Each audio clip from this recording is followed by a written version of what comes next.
Hello and welcome everybody to the long-awaited, once again, 5th episode of the Oxpol podcast. We know it's been a month, but alas, life gets in the way. We are now labelled as political dissidents, and we've been hunted by the government, so we've had to go into hiding for a month. But we've recently escaped to Ecuador, and we're here for the 5th episode. Yeah, as you can tell, I'm a little bit ill. I've got something wrong with my throat, but we'll see. How are you guys? Well, I'm all right. Thank you for asking. Nothing new really. Here we are again. It's good to be hosting the podcast somewhere safe, somewhere where we're not targeted by government, as you said. Yeah. No, Very in important. all seriousness, it's all good, and I'm glad to be back. Yeah, and you, George? I'm good, thank you. Yes, I'm happy to be back as well. It's going to be an interesting episode, I feel. Yes, me too. Just not even because of the topic, just because we haven't done it in a while, I think, as well. Yeah, Exactly. But yeah, just a quick couple things before we get going. Now that we're doing the 5th episode, we're gonna try and commit to doing more episodes. Hopefully, we'll see how things go. Maybe once a week, maybe once every 2 weeks, something like that. But a lot more frequent than what we're currently doing, because we want to do it more, but we don't do it more. So the simple solution to that is doing it more. Exactly. I think. It's the only way to go. Yeah. Second thing, if you guys, I had a couple people asking me where they could contact us and where they could find the podcast. And so you can find the podcast on YouTube, Spotify, Google Podcasts, and some other platforms. I forgot which ones they were. I think we've got Apple. I think Play we've got as well. Apple Podcasts now. Yeah, as well. Finally. Yes. And Good, good. yeah, all those platforms. And then if you want to contact us, if you have Instagram, you can go on Instagram and look up Oxpol Podcast at Oxpol Podcast, and you can just DM us directly there. Or if you don't have Instagram, you can email us at oxpolpodcast@gmail.com with suggestions, feedback, any sort of anything really. Maybe you just want to talk to the amazing hosts. I don't know. I couldn't even think of an adjective because it's just so amazing. Yeah, exactly. But World famous. Yeah, world famous, internationally wanted. Oxpol stars. Oh well. Oxpol Is that stars. all we have to say, or is there any Yeah, other no, I message? don't have anything more to say. Do you guys have anything to say? No, I have nothing to add. What about you? Yeah, okay, cool. I think we can get right into it. So, Bryn, did you want to introduce the theme, the exposition, the background behind the thinking about this episode? Right, yes, well, of course. We've been gone for a while, and we thought we'd want to start it back with a bang. Well, I mean, we've broadly gone into the topic. I said broadly, we've done it a bit before, but this is going to be quite interesting. We've titled this The Culture Show, if you like. Got a number of different topics based around culture and tradition. We've also got some other segments to look forward to, but Yeah, in culture case is our you main get bored of focus. culture. Yeah, exactly. Yeah. Where do we want to start with this? So we've got like a bunch of propositions written down, and hopefully we'll move through them in a civil and constructive manner. I'm sure we will. Indeed. So, Yeah, Bryn, do you yeah. want to introduce? Do you want to say the first topic, the first proposition? Right, we've got a list. Shall I just go from the the top? Go from the top. Bang them off. Religious values. We did talk about this with on the previous. We had a large debate about it with Yeah, Bizu. we're did. I busy. seem to remember. Bizu, a friend of the podcast. A friend of the Indeed. podcast, indeed. We'd love to have him back soon, so stay tuned. But religious values. I've got why is or are tradition and religious values important to you? That's for George. And then I guess for us, why they're less important. And I guess we'll just Yeah, I think we'll dive in start from with. there. I think we need to start with groundwork and with what are traditional values. What are traditional values? Fair enough, yeah. Yeah. Okay, George, you want to go? Explain to me I what you think think traditional that- values are. to me, traditional values are values that come with the majority of the citizens in a country and the the oh my god. So they come with the majority of citizens, and I think they link to how the citizens behave and how society is run. I think it all links together, and it can determine. Well, it determines loads of things. It determines how people interact with each other and how they behave in general. I think that's how I'd describe traditional So values. can you like give me a couple examples of traditional values that you think we should necessarily maintain, but ones that you like think are traditional? So I think things that come along with religion. So not necessarily that come along with it, but I think that things that are specific to different religions and cultures. Okay, so give me a couple examples in the UK then. So like the way I look at it is rights. So if you look at let's say a Middle Eastern country, the rights have a stark difference for certain people than they would here. For example, women not being able to drive up until I think it was a couple of years ago, or like public floggings in certain Middle Eastern countries. And I think that's a part of tradition that we don't necessarily have, and that I think we should keep out of our society, or that we need to maintain our way of looking at it instead of inheriting that. Yeah. No, I get it, but give us some examples of UK traditions. Just the way of behaving. No, you can't just say that though. Just give us an example. Oh, you can't just say like. That's the way I look at it. It's through rights and how the country is run and how the people are. Yeah, but I don't think that's an example of a traditional value. Like, I'd say an example of a tradition. Fair enough. Yeah. I think maybe that's the way, like, our social culture, maybe, and the way we look at things. But I would say that's okay, more value. Like that then. Yeah, so what is a traditional value then? I think traditional values linked to cultural and social values, and I think it's all intertwined. And as I said earlier, I think that's what it is. So it's a way that we look at how different people are viewed in society and how we treat different people. But then I can see why you think that. Okay, but can you give us an example of the way we treat people that is like in relation to traditional values? No, as I said earlier, so if you look at a Middle Eastern country, a part of their traditional value system is their like violent treatment of certain groups. But you keep giving examples of other countries. I want an example of our country. You're saying that I'm just asking. I know. Okay, what I'm trying to. Wait, are you saying like our country as opposed to theirs is more? Our values are more. I don't know. What I'm trying to say inclusive is that and yeah. It's almost like our countries. I'm just trying to compare them and say. But we you're not giving any examples from our country.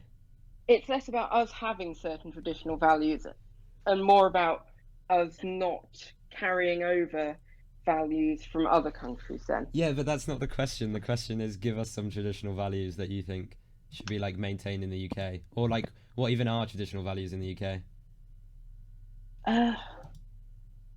I just need one example. I don't George, know how please. to explain it. George, I'm begging you. I know. I'm trying to put it into perspective as to how I view it. No, I absolutely understand what you mean, but you need an example to compare it to. You could say, well, a traditional value in a country like Saudi Arabia would be like that you should like flogging is okay to certain people, right? What is a traditional value that we hold? That you like. That you think maybe not that you like, but like just one. So our I don't know. This is what I mean. I don't necessarily think the UK has any specific traditional values. I'm just trying to say that with this cultural thing that I think we're going to link on to, this is more what I mean. I can't really explain it, basically. I'm not. Okay. I can link it to things further on in the show that okay. I'm more talking about. We'll move on. Well, no, we're not move on. Well, Bryn, what do you think are some traditional values in the UK? Like, what are they? Well, to be honest, I don't see many anymore.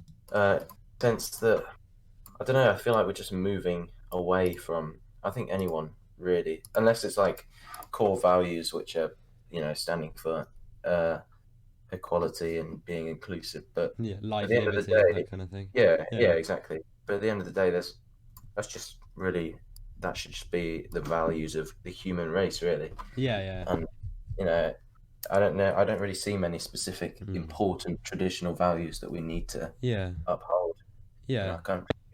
I agree. So I would like to broadly define traditional values as values that we have held throughout time, that are often and I think a lot of them have come from stuff like the church. So I'm thinking more traditionalist values, such as the family unit and the idea of respecting authority and the idea, and then you can even stretch it further than that. So you could then talk about what I think to a certain degree are traditional values that are represented in the UK adhere somewhat to the Bible. So I agree, and this is what I'm trying to say. Yeah. So but I would argue that these traditional values, whether it's the family unit or going all the way as far as to be being anti-gay marriage, I think they are almost indubitably designed to oppress people and hold people back from progressing in a society. But this is how I'm trying to link it. So if you look at us, we've progressed on from those hardcore and historic values that are oppressive and quite honestly dangerous. And I think that when we look at other countries, they haven't. And I think it's our willingness to move on from certain things but keep certain other elements that helps us. I thought you were almost making a case for liberalism there, George. But I don't know. I kind of disagree with you. I feel we have mostly moved on from these hardcore traditional values being enforced, but they're still very much here in our country. That's I'm fairly certain is undeniable. So the idea that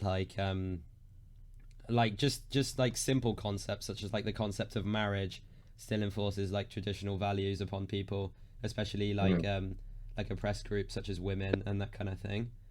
See, I like the idea of the nuclear family, as in you have a solid family unit that contributes to an industry and lives a not necessarily, I wouldn't describe it as a good life, but lives a traditional and respecting life, if that makes sense. What do you mean by a traditional life? No. Okay. Living on a farm. Not necessarily, but so if you look at the as an example, the American dream, so to speak, where you've got a family in doing well for themselves and trying to move forward and live the best life they can. And I think that's how I view the nuclear family. Yeah. I think that's important within. But I would say a couple of things. One, I think that traditional values are the things that are going to keep people from achieving this American dream by enforcing certain things upon them, right? You can nuclear families, that's fine. You have a nuclear family, but I don't want that to be societally. I don't want that to be a societal norm that is pressured upon people, because I think because let's be real, why do people make decisions in life? They make decisions for the pursuit of happiness, right? That's why anyone ever does anything ever, right? And I think anything that like limits your freedom or tells you to think a certain way or tells you to live this traditional lifestyle, right, is like directly in contrast with like your ability to choose what makes you happy. Yeah, that's fair enough. I see what you mean. So I think as a whole we should try and move away as fast as we can from traditional values and like this whole like, I don't know, like civic nationalism and that kind of thing, because I think it's only holding people back. And it I think slows the entire human race down, really, because yeah, it just meant, I don't know, yeah. and I just see it keeps people divided, I think, as well. Really. Yeah, it does. But that's the thing about nationalism as well. Yeah. But yeah, go on, George. What I was really trying to say is less about traditional values then, and more about cultural differences that sort of that show how a society or a country is progressing or how it's maintained and run. Yeah, but like sense. my problem with your argument is that so you've got two examples here. So you've got okay, let's say Saudi Arabia, right? I'm not sure about the laws in Saudi Arabia. I'm not sure about the culture in Saudi Arabia, so I'm making an assumption here. But let's say Saudi Arabia like still does stuff like still very oppressive towards women, still like enforces traditional Islam, that kind of thing, right? Yeah, it does. And then but okay. And then the UK, right? We're doing a lot better. We're a lot more liberal. But what you're saying is to like be more liberal. No, not be more liberal, but to be less like them, who are complete conservatives, right? They are like unbelievably conservative. They're conserving their traditions of the past, right? So like conservative by definition, right? To not be like that, we need to also conserve our things. To me, that doesn't really make sense, because you seem to be making the point that progressing and moving past old ideas is the way to is good, right? But then you're suggesting that what we should do is we should conserve our current ideas and like conserve all our current ideas, and that I don't know, to me it seems a bit counterintuitive. I see what you mean, actually. I think it's more about I agree to an extent. I think it's got more to do with culture than it has to do with conservatism and whatever and traditionalism. I think that's where it more comes in. Okay. Well, Bryn, have you got anything to say? I was going to ask another question in a minute. I don't know. I don't have I guess everything I wanted to say has been said, really. On this basis. Yeah, I was going to ask you though, George. What is it about like traditions and like different traditional values that is appealing to you? Like as an individual. I think they make for a more a more sort of structured and respectful society, if that makes sense, or a more respecting group of people. Okay. But like how? Sorry, I'm like trying to really pin down like what you're believing in. Trying to dig in deep. Yeah, because there's like a reason why you think they make a more structured society. I mean, I think we have a relatively structured society. I mean, I think humans will like generate some sort of social contract, whatever happens, regardless of traditions or whatever. But I want to know why you think it generates a structured society. What aspects of it create that, and why you want to like keep that in that way.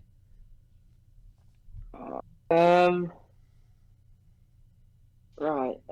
So I think I think what makes up a traditional, not necessarily traditional, but that sort of structured society that I was saying is. So I think it is the values that have been enforced and how we look at. I can't explain it, babe. Okay, but like, So what it's are like- some of those values? What? Like, just list off a couple values that you like, that you I was think about the to say, society. it comes right back round to the That's- start. yeah, What are the that- values that are like? Tell us a couple values that you think a society should adhere to. I can't, because I think I was essentially explaining something different. I was looking No, at no, it but in a now in completely this different conversation, way. we didn't have that conversation. It doesn't exist. It's out of the picture.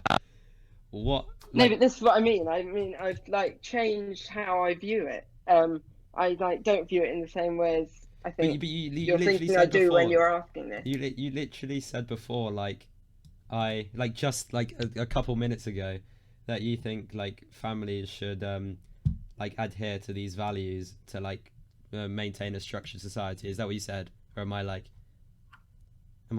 saying your words wrong?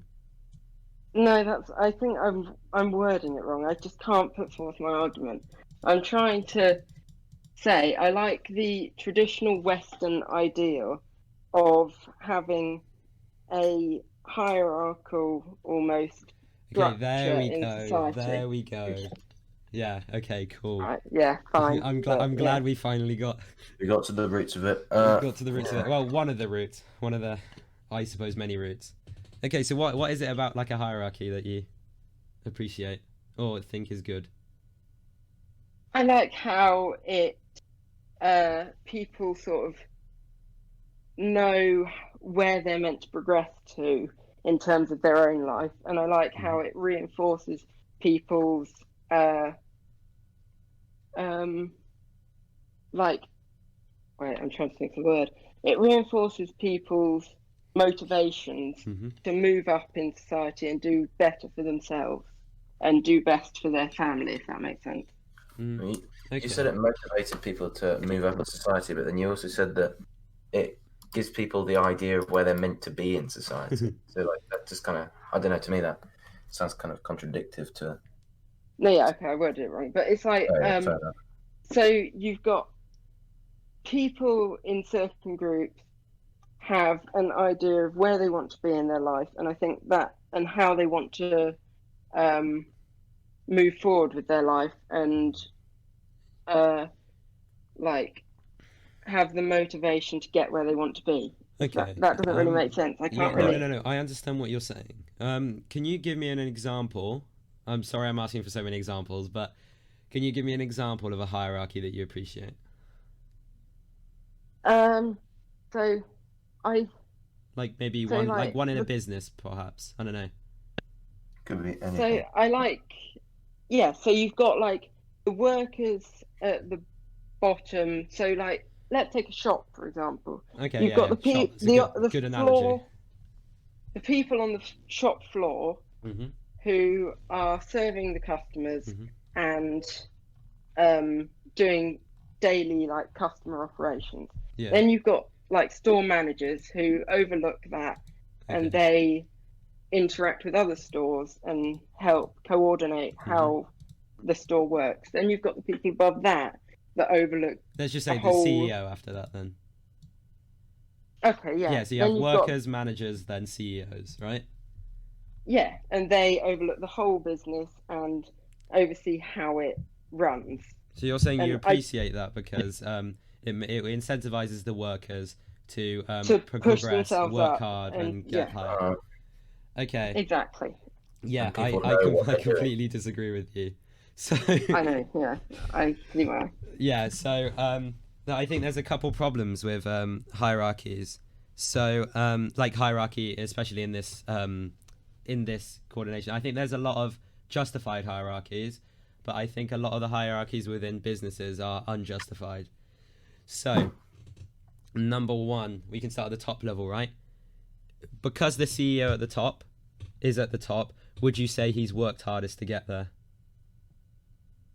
Well, I think it depends on how he's got to the top. If he's worked his way through the business, or if he's had a large role in the creation of the business, he's definitely put the effort in and come up with the ideas and enabled himself to push further up and get where he but is. coming up with an idea isn't work.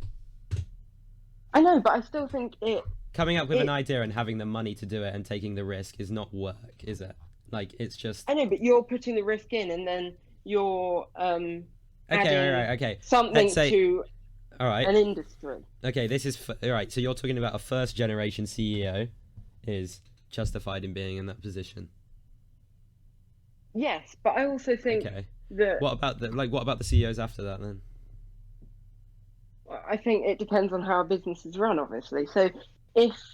Yeah, but you can't guarantee that you can't guarantee that the CEO is there because he's worked the hardest. I mean, no, that's the problem in the government system, isn't it? Because if you have a hierarchy, you're not always going to have the person at the top who is most, I guess, who's the best to be there, who the people want to be there. Yeah, exactly. But even it's who's he's got the the one best interest of the people. Businesses I know that like in the business, they might have kind of worked their way to the top. It may not have been completely justified, but in a hierarchical government, it's not going to be at all justified, really, is it? It's going to be someone that's been friends with the CEO, someone that's like the CEO's son, someone that like has just paid them off, someone that's done anything. Or someone that just has the right connections. There's no indication. There's no kind of oh my god, I've completely forgot the word, but there's no evidence that the CEO is there because he's worked the hardest. So I'd argue that's like disincentivizing towards workers, right? Because not only do they see the person at the top making loads of money, probably doing less work than them, right? Because these are people that are working hours upon hours a day, and this CEO is kind of just sitting there making a couple decisions and accruing wealth, right? But they see this person at the top, right? And they're like, well, I'm never going to work up to there because the CEO is just going to pick this guy who's his mate. The CEO is just going to do this. He didn't work to get there, so why would me working to get there work? Secondly, I think that in like a hierarchical structure, right, there always needs to be people at the bottom. If there's no people at the bottom, then the whole system fails, right? So then people are, I think naturally what happens in hierarchies is that people are oppressed and like forced to stay at the bottom. And I think that is done by like stuff like disincentivizing unionization, stuff like just like even on a bigger scale, like in terms of our like the hierarchy of our entire society, it's done by things such as racism, sexism, that kind of thing. And I think that's unavoidable in a hierarchy. And I think it makes it so the bottom stay at the bottom, the middle occasionally move around, and then the top stay at the top. I think that's what happens in a hierarchy. And essentially, businesses, lots of people don't think about this, but businesses are structured like a dictatorship.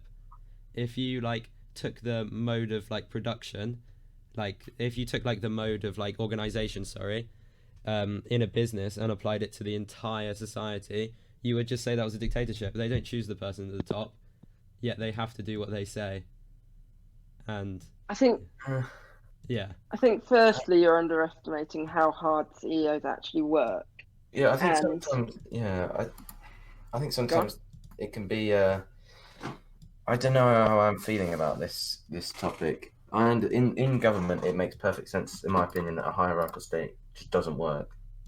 In businesses, it's similar. Like, you shouldn't have a set hierarchy with people to be obeyed and people to command them like completely, because obviously that's just unfair at the end of the day. I don't know. I can't really put it into words how I feel, to be honest. I think firstly, I think you're underestimating how hard a CEO actually works, and how much, and how the importance of their decisions, how much it weighs on them and the business in general. Okay, well, an easy solution: just let the workers choose. Take the weight off his back. But that might not end up being the best for the business, because then you could get workers who you won't get the most productive and the most efficient solutions for that business at that time. But how do you know that the CEO is making the most productive and efficient solutions if it's just one person? Because he's making the most informed decisions about how. But why can't the workers about what he knows about what he knows about the business, about how he knows how the business is run, and previous decisions that have been made, and why can't the workers know that? because they aren't as informed about how that business works and that business is placed in the market. Because they're kept away from the information. If the workers were given the information that the CEO is given, then as a democracy, they'd make the quote unquote like rational decisions. Yeah, they're definitely. But I don't agree that that's how it should work in a business, because you don't always get the best decisions being made in that situation, and especially in a business, the decisions are on a much more specialized level. So if you look at how a business is run, you're looking way more into the specifics of how businesses work and economics within businesses and finances, that you can't make that into a democratic system. I don't think that's how you create the most productive and efficient and the best possible business. Okay, I don't so think that's George, hold on, Bryn, can I just say one thing? Two things. Option A, right? Give one person who may or may not have worked their way to the top all the information required to make a decision, right? Or give 100 people all the information and let them make the decision as a democracy. But which do you think will lead to the better outcome? It's not just one person. Okay, yeah, one person and then like 5 board members. It's less than the workers. That's the point. Yeah, but they're the most informed about this field, about their field, and how. Yeah, the workers aren't informed about the field. The workers aren't informed. The workers aren't. I know, but no matter what, that CEO, depending on how they've got there, might have done a degree in economics, say, or a degree in business, and they're going to be able to make the best decisions based on how those different fields work and how those different fields are run over some workers who have just been employed. Okay, 2 points then. Right. Basically, one, you can't say that they're like more informed in that field, right? Because the reason why the workers aren't more informed in that field, right, is because they're kept away from all the things that make them informed, because they need the business owners need them to stay at that lower level. If they were informed, then they would be the managers, right? And they don't want that. You can never inform a whole group of workers on such a deep subject. So, as I said, down to business structures and down to like the intricacies of business in general and economics and finances of a business. It's not just something that workers can. It's not like. But why not? Something. I know what you mean. That all stems back to. I guess I'll go. That all stems back to the idea of education, I suppose, and who's getting the best education and who's not, and who's. But it's also about who's being brought up in. A lot of the time, I'm not saying all the time, but in a lot of the cases, these business people, these CEOs, they're likely to be being brought up in quite privileged backgrounds. I'm not saying all the time.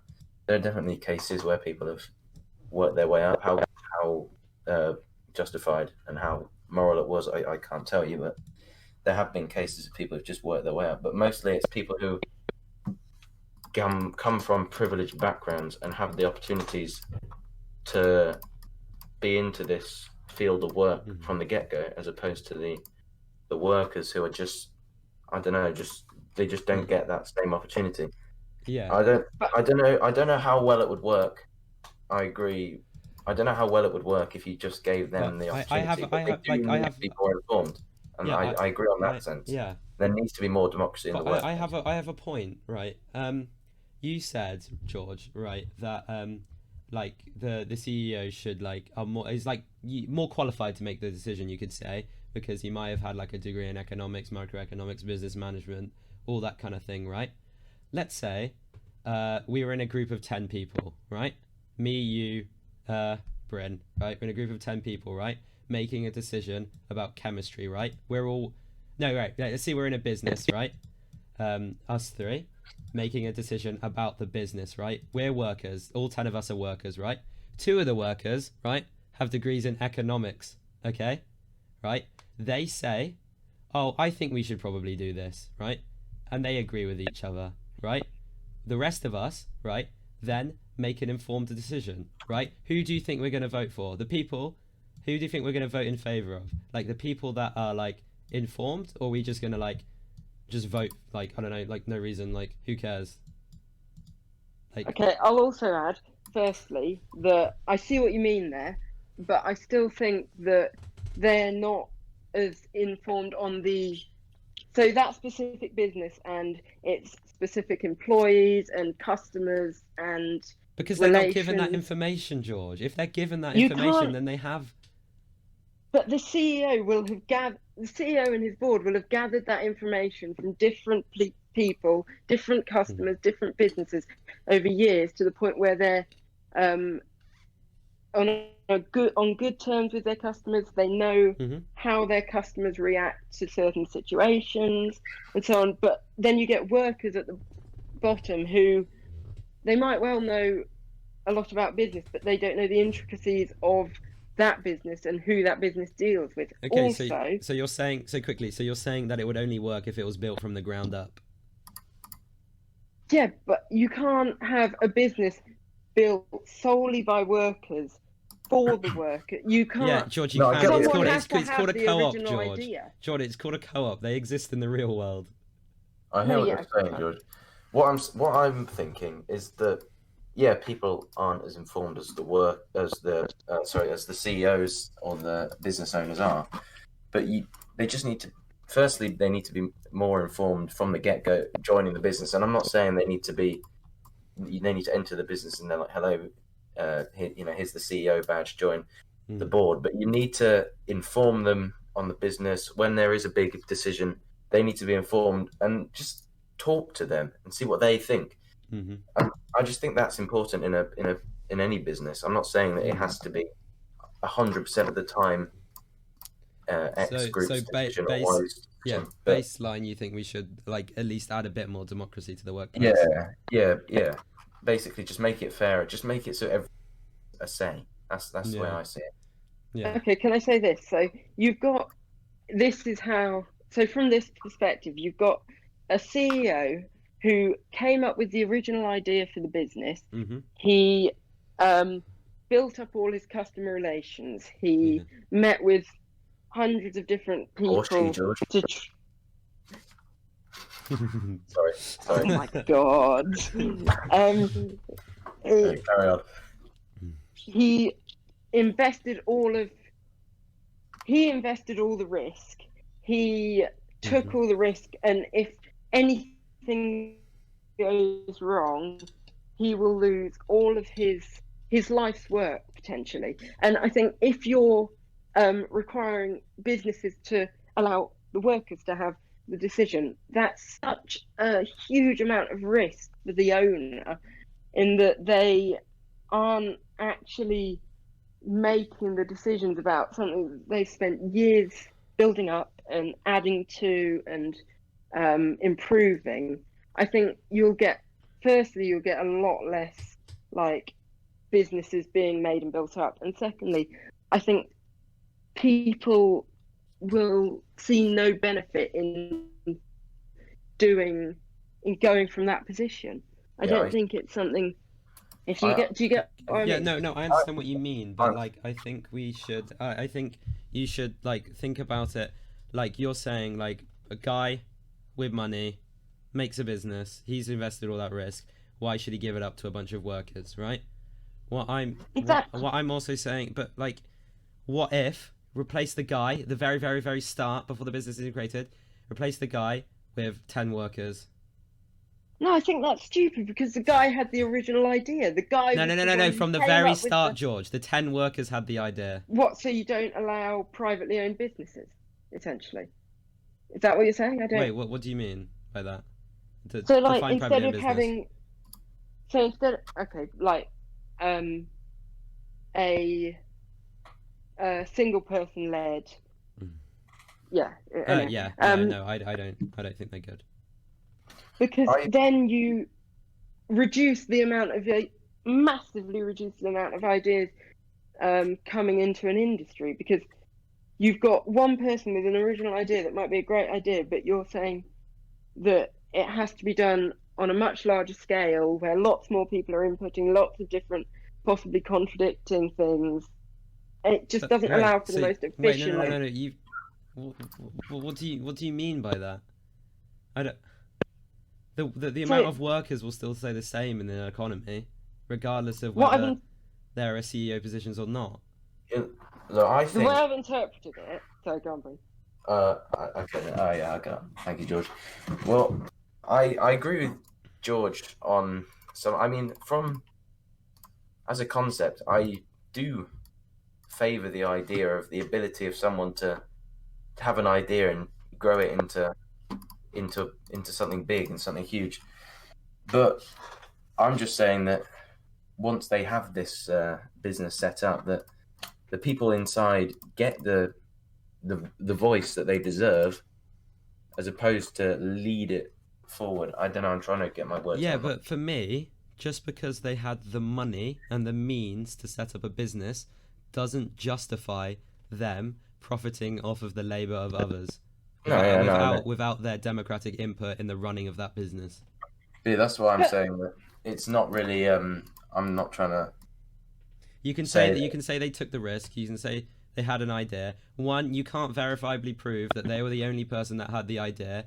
You can verifiably prove that they were the person with enough money to make the idea come into fruition. But that's stupid. That doesn't relate to all businesses in any way whatsoever. You get so many people starting from literally the bottom. So, as an example, I read a story the other day of a woman who'd started with literally £1 worth of product, £1, and she'd made I think it was a type of sequined like wallpaper or something along those lines, whatever. And she'd literally started with nothing, and her idea had built up into a multi-million-pound business with loads of celebrity customers and really high, really high-end customers who have lots of exactly. Yeah, okay, so she is brilliant. Like, she had an idea, and then she exploited others to gain millions for it. I mean, fair enough.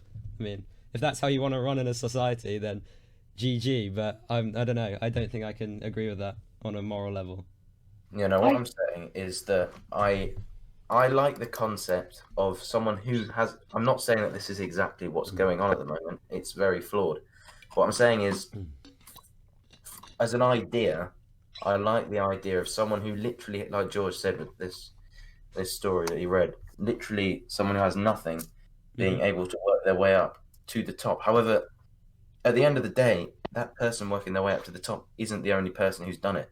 They profited from taxpayers paying for all the facilities that they use, and the most important thing they profited from is their actual workers that have brought this idea into fruition. Yeah, she's not generating any wealth, is she? It's the I'm not saying that. The wealth. Yeah, I'm not saying that they deserve 100% of the credit. I'm not saying she deserves 100% of the credit, but I think that it should be more democratic, and the workers deserve more, I guess, reward at the end of the compensation day. For their labour. Yeah. I think. Okay, I'm glad we can come to that kind of compromise. Me and you, Bryn. I'm not sure about me and George, but no, I completely disagree on every level. I just. I think that excludes so many more specific businesses. It excludes like handmade products that a business owner makes themselves and puts all their effort in and sells on a really specific level. I think it excludes that from a but George, that's not a hierarchy, is it? That's just one person. My problem is with the hierarchies. That's just one person. I'm chill if someone wants to make handcrafted, I don't know, like cushions and sell them, like GG, you can do that. You're the worker, you're creating the product, you can sell it. I just don't like when you're creating the product and you're selling it, yet your boss, right, your boss who is in that position because of a means, probably illegitimately, right, is profiting off your labour. But I think if you implement that kind of system, it'll prevent people from going into doing something in the first place. No, I completely disagree, because it gives normal people, normal workers, the means in which to do so. No, but it also takes away the. It empowers workers to make decisions about their jobs and make decisions about how their own economy is run, right? A worker on our level, right? We don't have any influence on how our economy is run, right? Unless you have enough money to do so. But in something that I'm suggesting, the worker would be empowered to actually make decisions and make changes on their own economy. I see what you mean, but I think that'll prevent a lot of people from actually wanting to get their idea off the ground and get their business bigger, because they'll see it as something that won't actually benefit them. Or... Well, a worker chooses to work for a company. No, he doesn't, George. If you don't work in this society, then you die. As we were talking about in that previous... That's how it works. You have to work for one of these companies or you die. You don't have a choice. This all creates an opportunity for you to be able to separate from that and do it yourself and actually benefit and progress. I think it incentivizes that. I think it allows for that to it allows for that to progress and open up. I really don't think that is the reality of things. Yeah, no, look, no one chooses to work because they would love to work for this company and earn a minimum wage pay. Some companies, yeah. It should be. But you should want to work. You should enjoy your work. You should feel empowered by your work. Exactly. That's all I'm saying. I'm just saying that the people need more opportunity in their place of work. You are alienated from your labour. Yeah, but giving everyone the choice to do. Yeah, I'm not exactly along the exact same lines as what Archie was saying. It's giving everyone the choice to do whatever they want and help and do as they please doesn't allow for a society or an economy to actually progress, because you'll get so many people doing so many tiny niche things. Well, yeah, no, in an ideal world, they're doing as they please, George. They're doing it as a democracy. The CEO is doing it as he pleases. In an ideal world, brilliant. Everyone can do what they want, but I don't know how that's plausible. Yeah, I guess that's all for another time. Okay, I see. I think we should talk about this another time. Yeah. This is deep now into the. Yeah, I see your point, but I completely disagree. Yeah. I think. Do we want to move on to our segment of the podcast? Oh yeah. Go on then. It's been developed a little bit now. Yeah. If you're new, you haven't heard of it. This is our running segment we've got in the podcast now. We've titled it "Boris Bad, Maybe." Boris is dumb and stupid, maybe. Oh yes, that's it. My mistake. It's just the same thing. Just put negative adjectives in there and then put a maybe. Because we like to discuss whether he's bad, whether he's stupid or not. We've got a lot to talk about. Could be all of them. Who knows? Yeah, it could be. I think we'll agree more than you think on this. Actually, we may well do. Yeah, because we're talking about, you guessed it, coronavirus and. Wait. What's coronavirus? Isn't it that? I'm not sure actually. No, I don't. Something that only affects people after 10 p.m. Oh yeah. I remember now. Yeah, and also only groups over 6 as well. Exactly, yes, exactly. Yeah, as soon as you're in a group of 6 people, this deadly virus. And don't forget, you're immune at school or at work.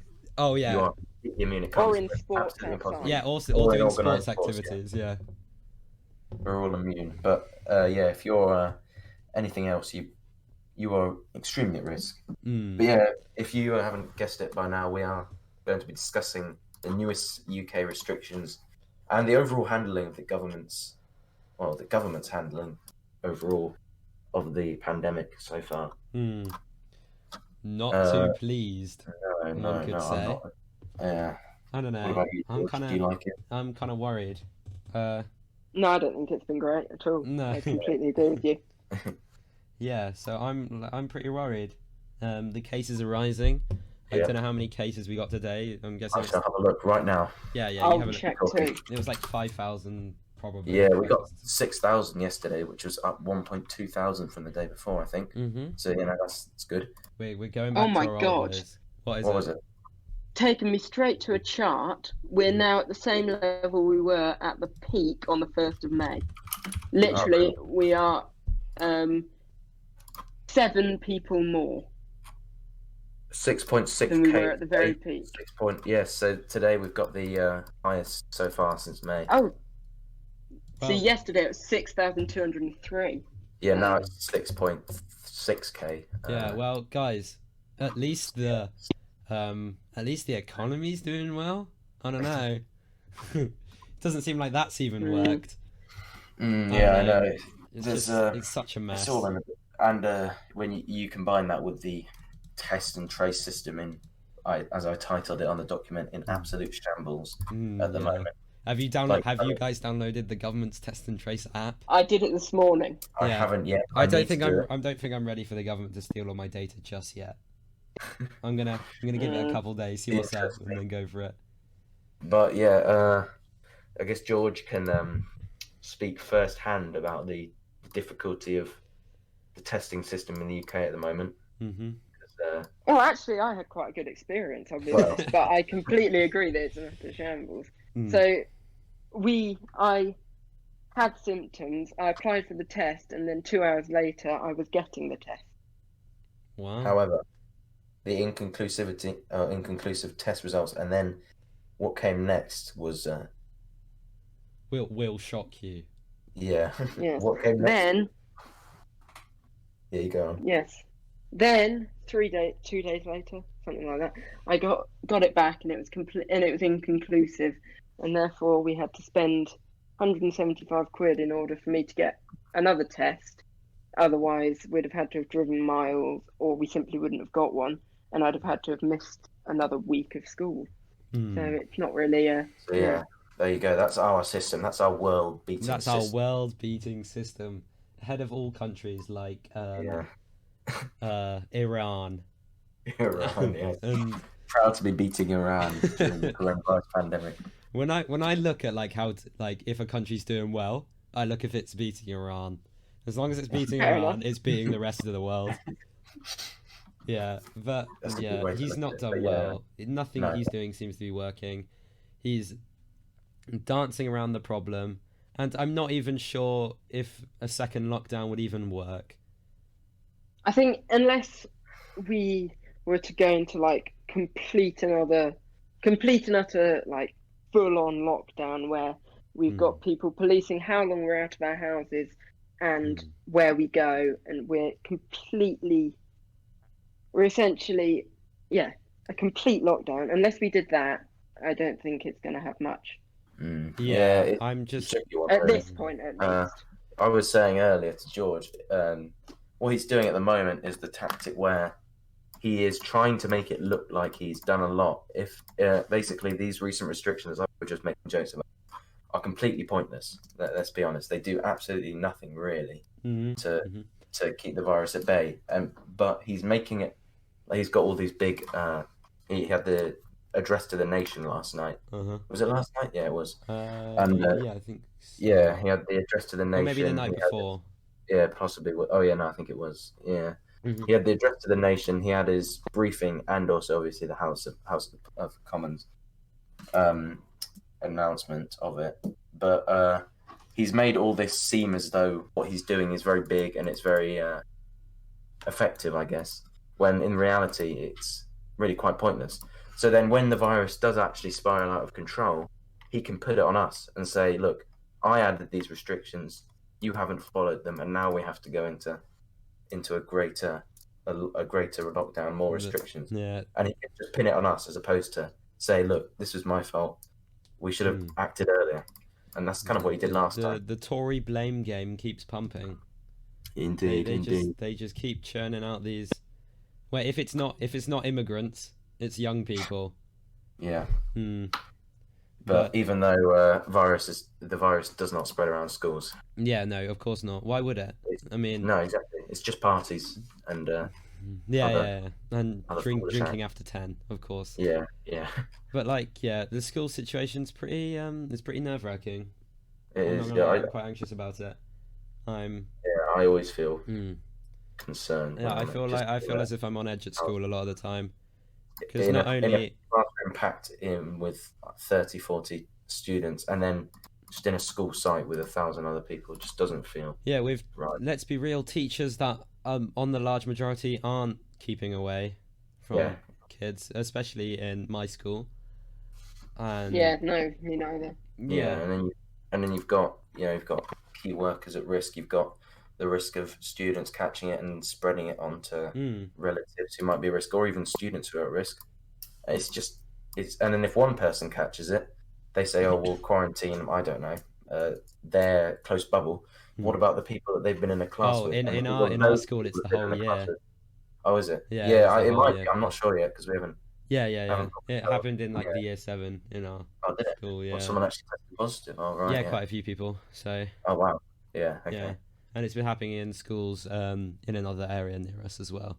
Yeah. I saw that. But yeah, they've been separating out years, so that I'm guessing that they will probably adopt a similar approach. But I'm always on edge at school because I'm like, one, you guys around me probably have coronavirus. I might have coronavirus. I might be unknowingly giving it to someone. They might be unknowingly give it to me, and then I unknowingly giving it to someone at risk, and that is scary. It's a case of super spreaders, really, because there's so many people that we could spread it to, and we just don't know. Yeah, and like I'm also like relatively anxious about the future in terms of our like exams and that kind of thing. Every test that I have, everything that's assessed by me, everything that's assessed by the teachers, I think like this might be my grade. Like this might be what they look at when they give me numbers that will affect me for the rest of my life. No, it's not a quite nice situation. I don't know, it's like tense for me at least. Very tense. Yeah, I agree with you there actually. Yeah, it's just not a nice situation to be in, really. We really do need clarity, I think, on what's going on. I agree. Not even the teachers know. And exactly, the teachers are just following protocol at this point. It's the government that needs to set out to the unions, take control. Boris Johnson always says about how he's a strong leader. I haven't seen much strength, only incompetence and U-turns. But alas, what did you expect? I don't know. I'm not surprised. But that doesn't change anything. We're still in the situation that we're in. It's a shame. A lot of people are going to die. And the winter is going to be harsh. It is going to be very harsh because, I mean, you always get flu season in the winter anyway. People's immune systems are weaker. What's going to happen with the coronavirus? It's going to be harsh. Yeah. And I'm not even sure if like a second lockdown would work. We got pretty lucky last year, to be honest, in the way that it came very nearly at the end of winter. The moment it sort of only just crossed over. When it came here, it was like mid-March when it got prominent. But I know what you mean. I don't think a second lockdown will work because one, like as much as I disagree with the like economic mode of production that we currently have, it can't be sustained for another like a second lockdown. There will be mass redundancies, obviously unemployment, like mass inflation, all that kind of stuff, and that will be awful. The people that will feel the effects of this are not the people that own businesses. They're people like us who rely on these businesses churning out wages and products and whatever. And if a second lockdown happens, I'm scared that it's going to affect us badly. And I think actually the people it'll have the biggest effect on is small business owners.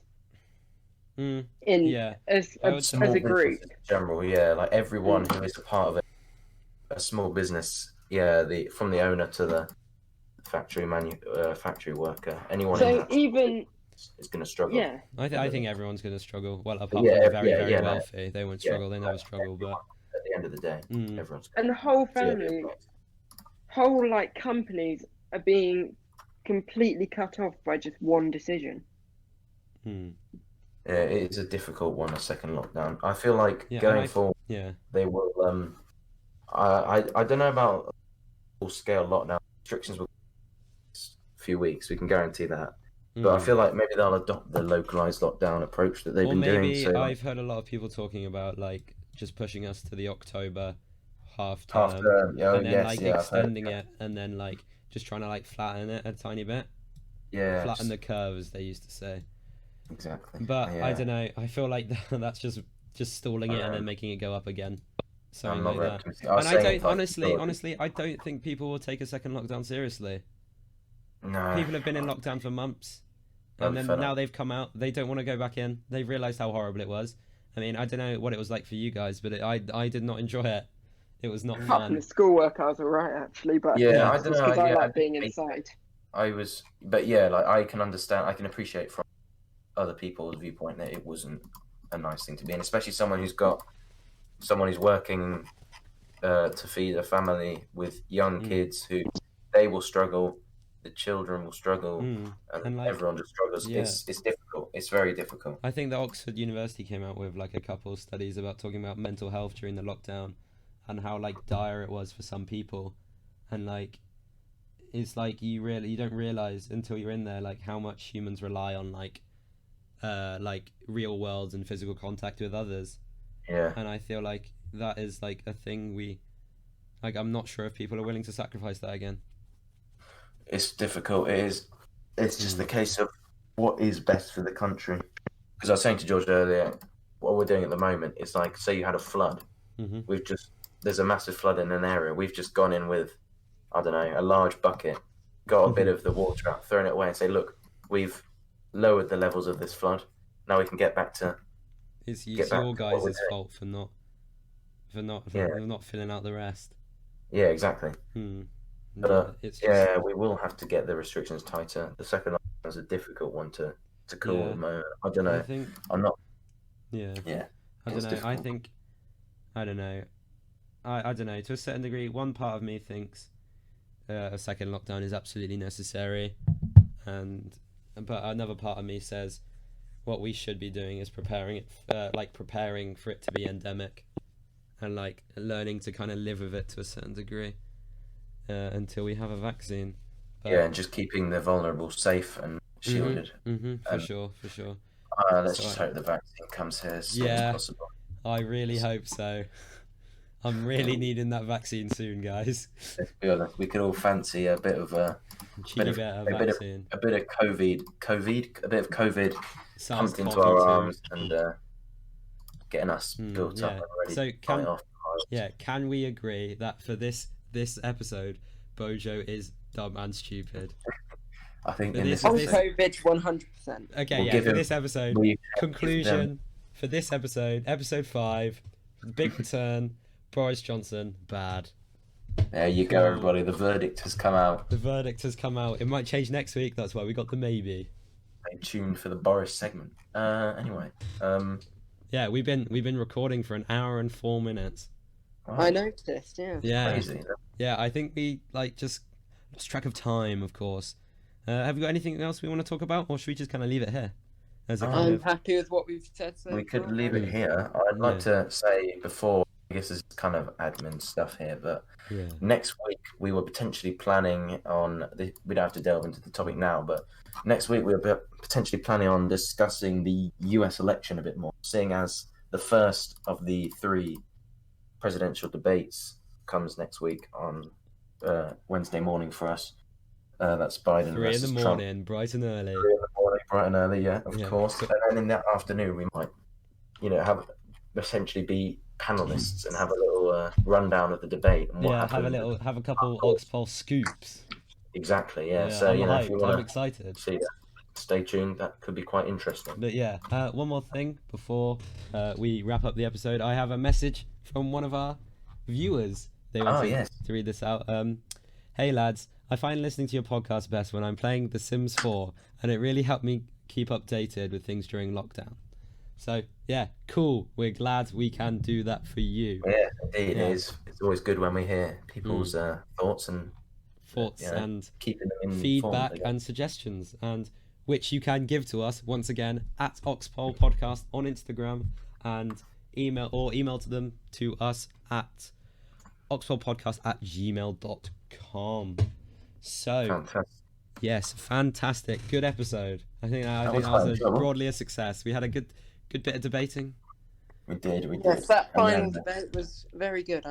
Yeah. And then just having a good discussion at the end about Bojo and about coronavirus. That was we all agree on. But yeah, we shall see you guys next week or the week after that at some point in the future for sure. Exactly. We can't guarantee, I'm afraid, but yeah, see you around. Yeah, we'll see see if Ecuador remains safe. Yeah. But yeah. Delightful. Yeah. Good night, everybody, or good morning, or good afternoon, wherever you are. See you later. Bye bye. So long.